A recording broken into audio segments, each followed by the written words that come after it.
ఆయన ఏం చేయలేదు యాక్చువల్‌గా. ఇప్పుడు ఏమనిపిస్తుంది మీకు ఇంత 2019 నుంచి ఇప్పుడు చాలా టైం దొరికింది.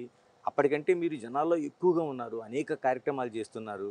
మరోవైపు ప్రభుత్వం చేసిందేంటి, చేయలేనిదేంటి అనేది ఒక స్పష్టత ఉంది. ఏమనిపిస్తుంది మీకు ఇప్పుడు ఏమనిపిస్తుంది? అంటే ఇప్పుడు మనం ప్రజల్లోకి వెళ్తున్నాం. ప్రజలైతే బ్రహ్మరథం పడుతున్నారనమాట.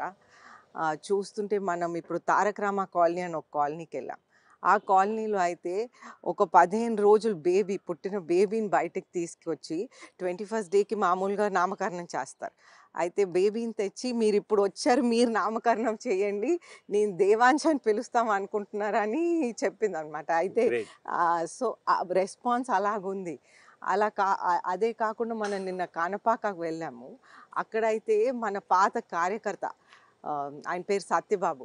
ఆయన ఫస్ట్ ఓట్ నాన్నగారికేశారు. అయితే ఆయనేమన్నారంటే, "నా ఫస్ట్ ఓట్ నాన్నగారికేశాను. అలాగే ఈవిడ నా నా మేనకోడలు. ఆవిడ ఫస్ట్ ఓట్ మీకేస్తదని" అటువంటి రెస్పాన్స్ ఒస్తుంది మనకి. అలాగే మనం మార్వాడి స్ట్రీట్స్‌కెళ్ళామండి. అక్కడైతే వాళ్ళు బయటకొచ్చి హిందీలో చెప్పటం అనమాట.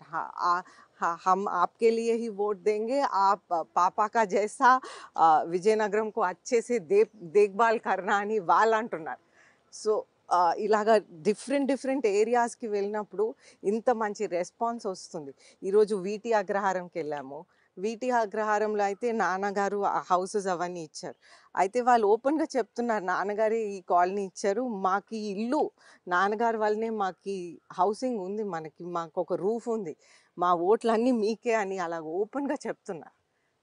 సో, రెస్పాన్స్ ఆ విధంగా అసలు చాలా ఫెంటాస్టిక్‌గా ఉంది రెస్పాన్స్.